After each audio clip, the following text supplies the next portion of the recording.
Publisher's Preface. The classic books in the Bookstream series are unedited and read exactly from the text as originally written by their authors and have been set in their own situations and times.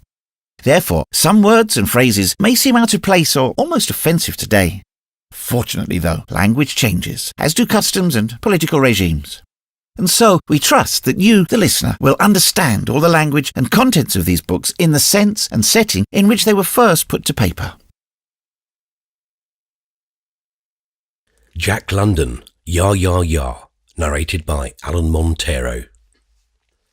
He was a whiskey-guzzling Scotchman, and he downed his whiskey neat, beginning with his first tot punctually at 6 in the morning, and thereafter repeating it at regular intervals throughout the day till bedtime, which was usually midnight. He slept but 5 hours out of the 24, and for the remaining 19 hours he was quietly and decently drunk. During the 8 weeks I spent with him on the Oolong Atoll, I never saw him draw a sober breath. In fact, his sleep was so short that he never had time to sober up. It was the most beautiful and orderly perennial drunk I've ever observed. McAllister was his name. He was an old man, and very shaky on his pins. His hand trembled as with a palsy, especially noticeable when he poured his whiskey, though I never knew him to spill a drop. He had been 28 years in Melanesia, ranging from German New Guinea to the German Solomons, and so thoroughly had he become identified with that portion of the world that he habitually spoke in that bastard lingo called Bec de Mer. Thus, in conversation with me, sun he come up meant sunrise, kai kai he stop meant that dinner was served, and belly belong me walkabout meant that he was sick at his stomach. He was a small man, and a withered one, burned inside and outside by ardent spirits and ardent sun. He was a cinder, a bit of a clinker of a man, a little animated clinker, not yet quite cold, that moves stiffly and by starts and jerks like an automaton. A gust of wind would have blown him away. He weighed 90 pounds. But the immense thing about him was the power with which he ruled. Oolong Atoll was 140 miles in circumference. One steered by compass course in its lagoon. It was populated by 5,000 Polynesians, all strapping men and women, many of them standing 6 feet in height and weighing a couple of 100 pounds. Oolong was 250 miles from the nearest land. Twice a year, a little schooner called to collect copra. The one white man on Oolong was McAllister, petty trader and intermittent guzzler, and he ruled Oolong and its 6,000 savages with an iron hand. He said come, and they came, go, and they went. They never questioned his will, nor judgment. He was cantankerous, as only an aged Scotchman can be, and interfered continually in their personal affairs. When Nugu, the king's daughter, wanted to marry Hanu from the other end of the atoll, her father said yes, but McAllister said no, and the marriage never came off. When the king wanted to buy a certain islet in the lagoon from the chief priest, McAllister said no. The king was in debt to the company to the tune of 180,000 coconuts, and until that was paid, he was not to spend a single coconut on anything else. And yet the king and his people did not love McAllister. In truth, they hated him horribly, and, to my knowledge, the whole population, with the priests at the head, tried vainly for 3 months to pray him to death. The devils they sent after him were awe-inspiring, but since McAllister did not believe in devils, they were without power over him. With drunken Scotchmen, all signs fail. They gathered up scraps of food which had touched his lips, an empty whiskey bottle, a coconut from which he had drunk, and even his spittle, and performed all kinds of deviltries over them. But McAllister lived on. His health was superb. He never caught fever, nor coughs, nor colds. Dysentery passed him by, and the malignant ulcers and vile skin diseases that attack blacks and whites alike in that climate never fastened upon him. He must have been so saturated with alcohol as to defy the lodgment of germs. I used to imagine them falling to the ground in showers of microscopic cinders as fast as they entered his whiskey-sodden aura. No one loved him, not even germs, while he loved only whiskey, and still he lived. I was puzzled. I could not understand 6,000 natives putting up with that withered shrimp of a tyrant. It was a miracle that he had not died suddenly long since. Unlike the cowardly Melanesians, the people were high-stomached and warlike. In the big graveyard, at head and feet of graves, were relics of past sanguinary, history, blubber spades, rusty old bayonets, and cutlasses, copper bolts, rudder irons, harpoons, bomb guns, bricks that could have come from nowhere but a whaler's trying out furnace, and old brass pieces of the 16th century that verified the traditions of the early Spanish navigators. Ship after ship had come to grief on Oolong. Not 30 years before, the whaler Blenheim, running into the lagoon for repair, had been cut off with all hands. In a similar fashion had the crew of the Gasket. A sandalwood trader perished. There was a big French barque, the Toulon, becalmed off the atoll, which the islanders boarded after a sharp tussle, and wrecked in the Lipu Passage, the captain and a handful of sailors escaping in the longboat. Then there were the Spanish pieces, which told of the loss of one of the early explorers. All this, of the vessels named, is a matter of history, and is to be found in the South Pacific Sailing Directory. But that there was another history, unwritten, I was yet to learn. In the meantime, I puzzled why 6,000 primitive savages let one degenerate Scotch despot live. One hot afternoon, McAllister and I sat on the veranda, looking out over the lagoon with all its wonders of dual colours. At our backs, across the 100 yards of palm-studded sand, the outer surf roared on the reef. It was dreadfully warm.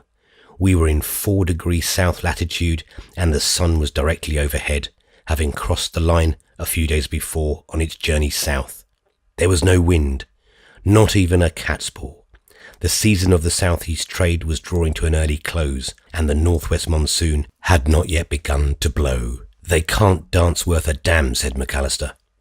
I happened to mention that the Polynesian dances were superior to the Papuan, and this McAllister denied, for no other reason than his cantankerousness. But it was too hot to argue, and I said nothing. Besides, I had never seen the Oolong people dance. "I'll prove it to you," he announced, beckoning to the black New Hanover boy, a labour recruit, who served as cook and general house servant. "Hey, you, boy, you tell one fella king come along me." The boy departed, and back came the Prime Minister, perturbed, ill at ease, and garrulous with apologetic explanation. In short, the king slept, and was not to be disturbed. "King, he plenty strong fella sleep," was his final sentence. McAllister was in such a rage that the Prime Minister incontinently fled to return with the king himself.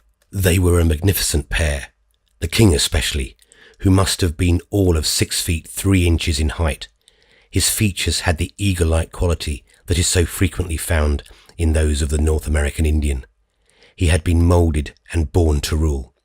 His eyes flashed as he listened, but right meekly he obeyed McAllister's command to fetch a couple of 100 of the best dancers, male and female, in the village, and dance they did for 2 mortal hours under that broiling sun. They did not love him for it, and little he cared, in the end dismissing them with abuse and sneers. The abject civility of those magnificent savages was terrifying. How could it be? What was the secret of his rule? More and more I puzzled as the days went by, and though I observed perpetual examples of his undisputed sovereignty, never a clue was there as to how it was. One day I happened to speak of my disappointment in failing to trade for a beautiful pair of orange cowries. The pair was worth £5 in Sydney if it was worth a cent.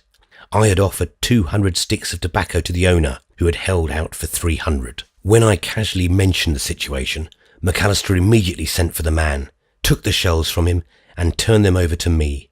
50 sticks were all he permitted me to pay for them. The man accepted the tobacco and seemed overjoyed at getting off so easily.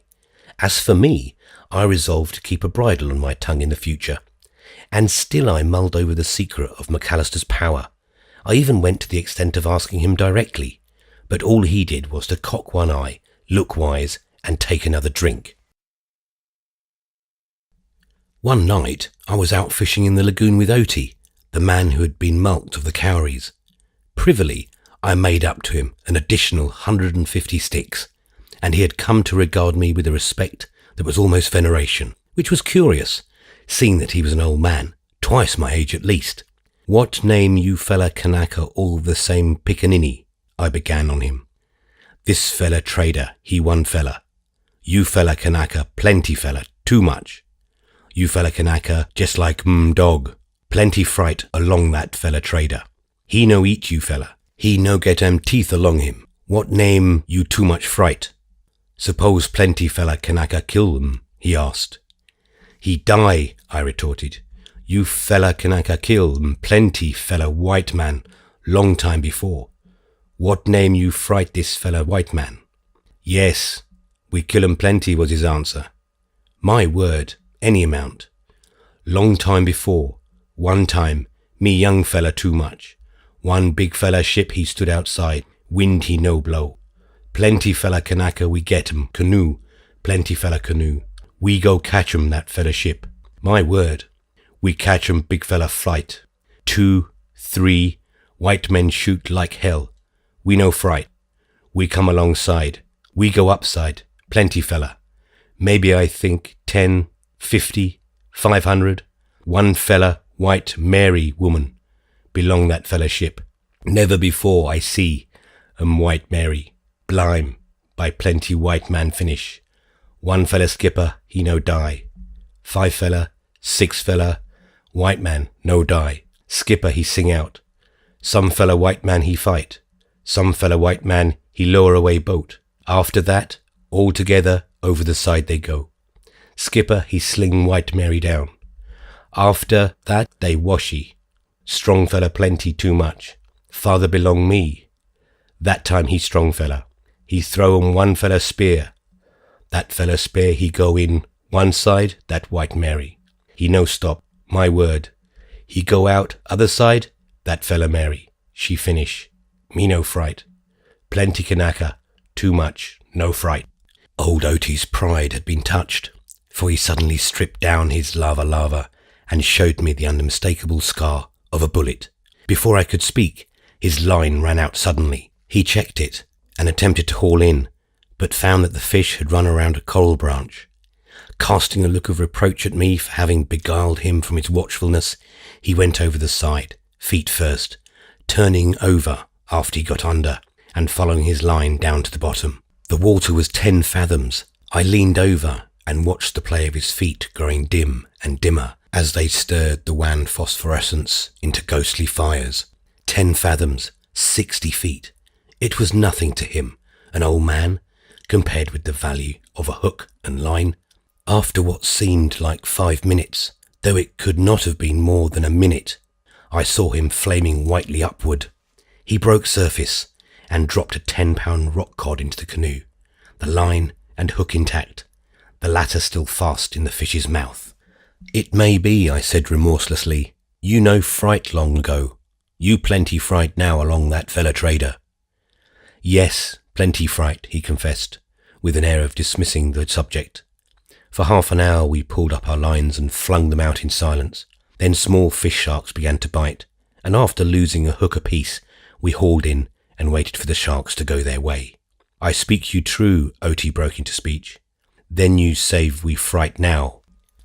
I lighted up my pipe and waited, and the story that Oti told me, in atrocious bec de mer, I here turn into proper English.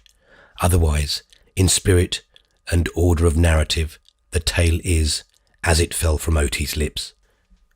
It was after that we were very proud. We had fought many times with the strange white men who live upon the sea, and always we had beaten them. A few of us were killed, but what was that compared to the stores of wealth of 1,000 kinds that we found on the ships? And then one day, maybe 20 years ago, or 25, there came a schooner right through the passage and into the lagoon. It was a large schooner with 3 masts. She had 5 white men and maybe 40 boat's crew, black fellows from New Guinea and New Britain, and she had come to fish bec de mer. She lay at anchor across the lagoon from here, at Poulou, and her boats scattered out everywhere, making camps on the beaches where they cured the bec de mer. This made them weak by dividing them, for those who fished here and those on the schooner at Poulou were 50 miles apart, and there were others farther away still. Our king and headman held council, and I was one in the canoe that paddled all afternoon and all night across the lagoon, bringing word to the people of Poulou that in the morning we would attack the fishing camps at the one time, and that it was for them to take the schooner. We who brought the word were tired with the paddling, but we took part in the attack. On the schooner were 2 white men, the skipper and the second mate, with 6 black boys. The skipper with 3 boys we caught on shore and killed, but first 8 of us the skipper killed with his 2 revolvers. We fought close together, you see, at hand grapples. The noise of our fighting told the mate what was happening, and he put food and water and a sail in the small dinghy, which was so small that it was no more than 12 feet long. We came down upon the schooner, 1,000 men, covering the lagoon with our canoes. Also we were blowing conch shells, singing war songs, and striking the sides of the canoes with our paddles. What chance had 1 white man and 3 black boys against us? No chance at all, and the mate knew it. White men are hell. I have watched them much, and I am an old man now, and I understand at last why the white men have taken to themselves all the islands in the sea. It is because they are hell. Here you are in the canoe with me.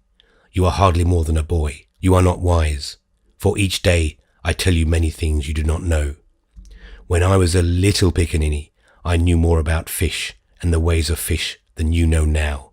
I am an old man, but I swim down to the bottom of the lagoon, and you cannot follow me. What are you good for anyway? I do not know, except to fight. I have never seen you fight, yet I know that you are like your brothers, and that you will fight like hell. Also, you are a fool, like your brothers. You do not know when you are beaten. You will fight until you die, and then it will be too late to know that you are beaten. Now behold what his mate did. As we came down upon him covering the sea and blowing our conches, he put off from the schooner in a small boat, along with the 3 black boys, and rowed for the passage. There again he was a fool, for no wise man would put out to sea in so small a boat. The sides of it were not 4 inches above the water. 20 canoes went after him, filled with 200 young men. We paddled 5 fathoms, while his black boys were rowing 1 fathom. He had no chance, but he was a fool. He stood up in the boat with a rifle, and he shot many times. He was not a good shot, but as we drew close, many of us were wounded and killed. But still he had no chance. I remember that all the time he was smoking a cigar. When we were 40 feet away and coming fast, he dropped the rifle, lighted a stick of dynamite with the cigar, and threw it at us. He lighted another, and threw them at us very rapidly. Many of them. I know now that he must have split the ends of the fuses and stuck in match heads because they lighted so quickly. Also, the fuses were very short. Sometimes the dynamite sticks went off in the air, but most of them went off in the canoes. And each time they went off in a canoe, that canoe was finished. Of the 20 canoes, the half was smashed to pieces. The canoe I was in was so smashed, and likewise the 2 men who sat next to me. The dynamite fell between them. The other canoes turned and ran away. Then that mate yelled, "Yah, yah, yah," at us. Also he went at us again with his rifle, so that many men were killed through the back as they fled away. And all the time the black boys in the boat went on rowing. You see, I told you true. That mate was hell. Nor was that all. Before he left the schooner, he set her on fire and fixed up all the powder and dynamite so that it would go off at one time. There were hundreds of us on board, trying to put out the fire, heaving up water from overside when the schooner blew up, so that all we had fought for was lost to us, besides many more of us being killed. Sometimes, even now in my old age, I have bad dreams in which I hear that mate yell, "Yah, yah, yah." In a voice of thunder he yells, "Yah, yah, yah." but all those in the fishing camps were killed. The mate went out of the passage in his little boat, and that was the end of him, we made sure, for how could so small a boat, with 4 men in it, live on the ocean? A month went by, and then one morning, between 2 rain squalls, a schooner sailed in through our passage and dropped anchor before the village.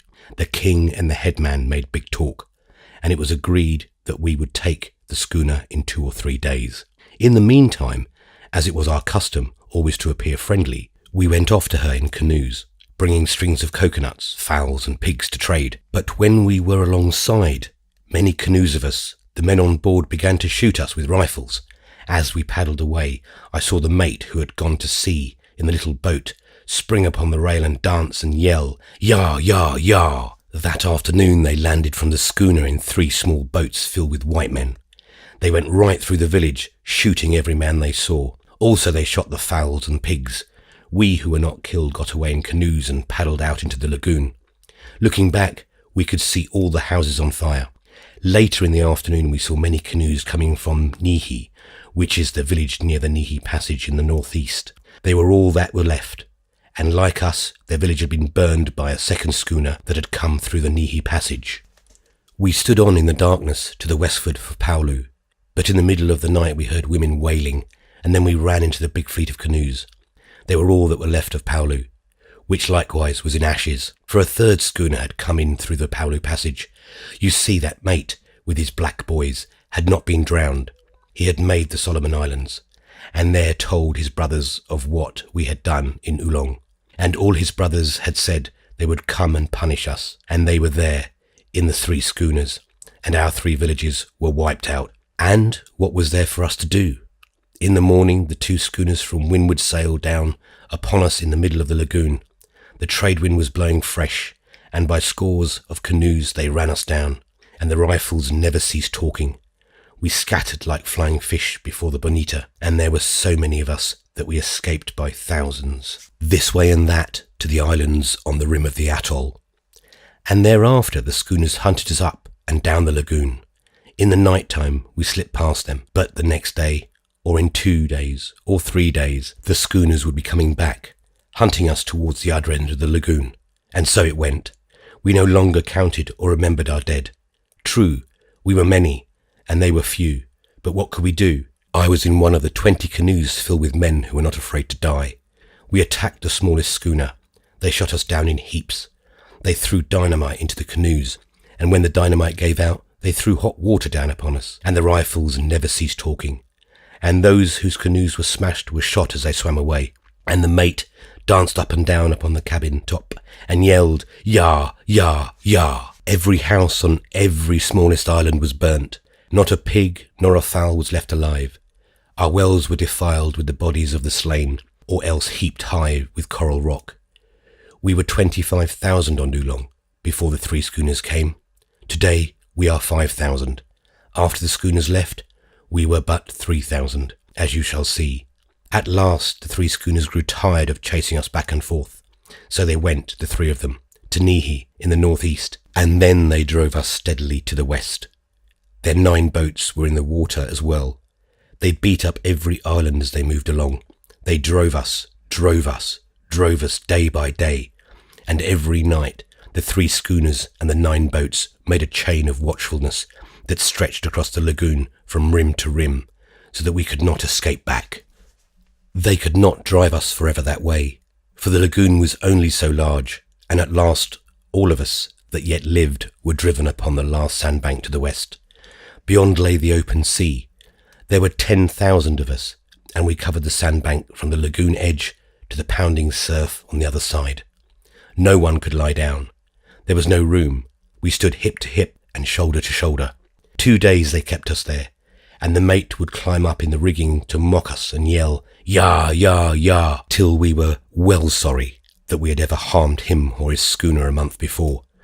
We had no food, and we stood on our feet 2 days and nights. The little babies died, and the old and weak died, and the wounded died, and the worst of all, we had no water to quench our thirst, and for 2 days the sun beat down on us, and there was no shade. Many men and women waded out into the ocean and were drowned, the surf casting their bodies back on the beach. And there came a pest of flies. Some men swam to the sides of the schooners, but they were shot to the last one. And we that lived were very sorry that in our pride we tried to take the schooner with the 3 masts that came to fish for Bec de Mer. On the morning of the 3rd day came the skippers of the 3 schooners, and that mate in a small boat.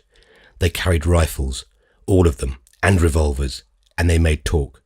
It was only that they were weary of killing us that they had stopped, they told us, and we told them that we were sorry, that never again would we harm a white man, and in token of our submission we poured sand upon our heads, and all the women and children set up a great wailing for water, so that for some time no man could make himself heard. Then we were told our punishment. We must fill the 3 schooners with copra and Bec de Mer, and we agreed, for we wanted water, and our hearts were broken. We knew that we were children at fighting when we fought with white men who fight like hell, and when all the talk was finished, the mate stood up and mocked us and yelled, "Yah, yah, yah." After that, we paddled away in our canoes and sought water. And for weeks we toiled at catching Bec de Mer and curing it, in gathering the coconuts and turning them into copra. By day and night the smoke rose in clouds from all the beaches of all the islands of Oolong, as we paid the penalty of our wrongdoing. For in those days of death it was burned clearly on all our brains that it was very wrong to harm a white man. By and by, the schooners full of copra and Bec de Mer, and our trees empty of coconuts, the 3 skippers and that mate called us together for a big talk, and they said they were very glad that we had learned our lesson, and we said for the 10,000th time that we were very sorry and that we would not do it again. Also, we poured sand upon our heads. Then the skippers said that it was all very well, but just to show us that they did not forget us, they would send a devil that we would never forget, and that we would always remember any time we might feel like harming a white man. After that, the mate mocked us one more time and yelled, "Yah, yah, yah." Then 6 of our men, whom we thought long dead, were put ashore from one of the schooners, and the schooners hoisted their sails and ran out through the passage for the Solomons. The 6 men who were put ashore were the first to catch the devil the skipper sent back after us. A great sickness came, I interrupted, for I recognised the trick. The schooner had had measles on board, and the 6 prisoners had been deliberately exposed to it. Yes, a great sickness, Oti went on. It was a powerful devil. The oldest man had never heard of the like. Those of our priests that yet lived we killed because they could not overcome the devil. The sickness spread. I have said that there were 10,000 of us that stood hip to hip and shoulder to shoulder on the sandbank. When the sickness left us, there were 3,000 yet alive. Also, having made all our coconuts into copra, there was famine. That fella trader, Oti concluded, he like 'em, that much dirt. He like 'em clam, he die. Kai, he stop. Stink 'em any amount. He like 'em. One fella dog, one sick fella dog, plenty fleas stop along him. We no fright along that fella trader. We fright because he white man. We save plenty too much, no good kill white man. That one fella sick dog trader, he plenty brother stop along him. White men, like 'em you fight like hell. We no fright that damn trader. Sometime he made Kanaka plenty across along him, and Kanaka want 'em kill 'em. Kanaka he think devil, and Kanaka he hear that fella mate sing out, "Yah, yah, yah," and Kanaka no kill 'em. Oti baited his hook with a piece of squid, before he tore with his teeth from the live and squirming monster, and hook and bait sank in white flames to the bottom. "Shark walkabout he finish," he said. "I think we catch 'em plenty fella fish." His line jerked savagely. He pulled it up rapidly, hand under hand, and landed a big gasping rock cod in the bottom of the canoe. "Son," he come up, "I make 'em that damn fella trader one present big fella fish," said Oti.